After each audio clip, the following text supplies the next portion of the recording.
Hello, this is Nicole Cattleman, school psychologist at Demonte Ranch High School, and I'm here with Elena Alt, and we are going to be giving you some information of how we're going to be starting to rebuild our Mustang culture. As mentioned in last week's meeting, we will be approaching building our Mustang culture systematically and intentionally. One of those approaches is going to be PBIS. What is PBIS?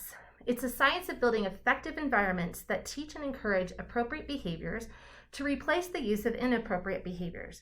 And we'll be doing so through looking at prevent, teach, and reinforce. Prevent, what sets up the environment for the behaviors that we want to occur, or the behaviors we don't want to occur to not occur.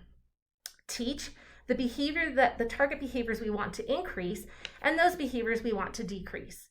And the reinforce, positive or negative, what keeps the behavior occurring. Some food for thought.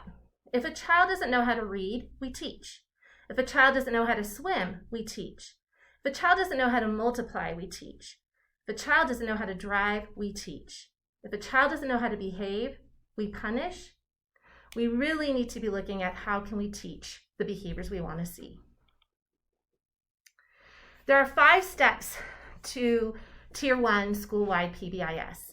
Setting clear expectations for the whole school, teaching those expectations, encouraging those expectations, discouraging inappropriate behavior, and ongoing monitoring and evaluation of our whole system. What are expectations? They're broad, positively stated behaviors that are desired of all faculty and students. They're in line with the school's mission statement and should be taught to all faculty, students, and families.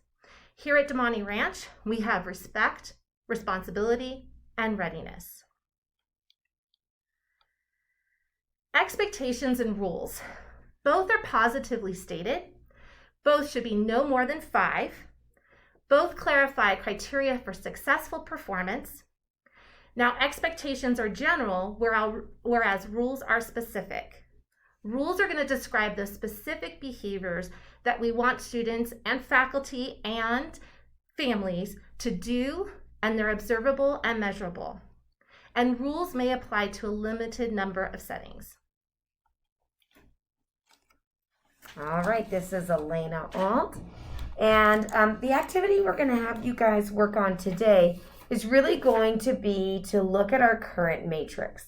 Some of you have been around and seen this matrix back when we first implemented it.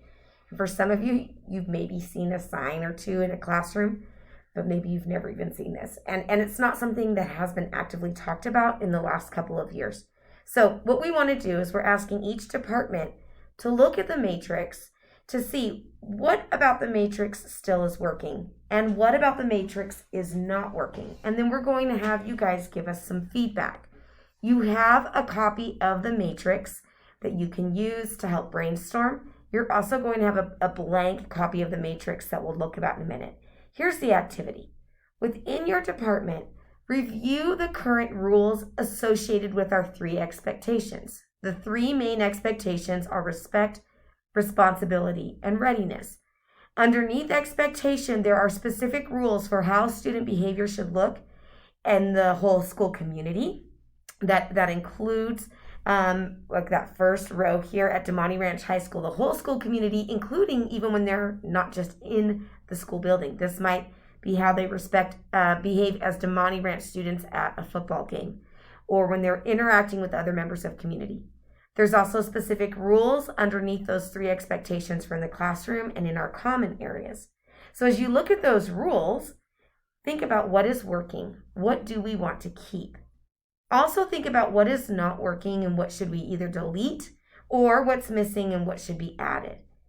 In your blank matrix, it's not fully blank, it's mostly blank. We have already listed a couple of items on there. These are a result of the staff surveys that you guys submitted, and what your data told us is, number 1, we really want students to be persistent learners, and that is a key behavior that we need to teach. We put that under responsibility in the classroom. The second highest response that teachers gave is that students need to work on being on task and to respect the learning of self and others. And so we want to keep that on there. Now, in each portion of the matrix, you might choose to keep some of the tasks or some of the rules that are already listed. For example, under readiness, one of them under common areas is to plan ahead. You might think that's wonderful and we really need to continue to teach that behavior, and you can write that in. If you want something different, you do not have to choose that rule. Please do not put more than 3 in any one of these boxes. Otherwise, it's too many to teach and it gets overwhelming. What we'll do as a school is we'll take all of your guys' feedback and results. We'll look for common ideas and share them out, and then we'll be working on rebuilding our matrix. If you're getting stuck a little bit, here's a guide that you can use if you're having a hard time deciding what should go in there. What is working and why is it working? That might help you decide what to keep. What is not working and why is it not working might help you decide what you should change. And then you can think about what is it that you really want to do. This is not something that needs to be turned in. What you're going to be turning in, the department lead is for each department is going to be turning in your blank matrix that you have now filled out. If you've got any questions, please let us know. Thank you in advance for all of your help and participation.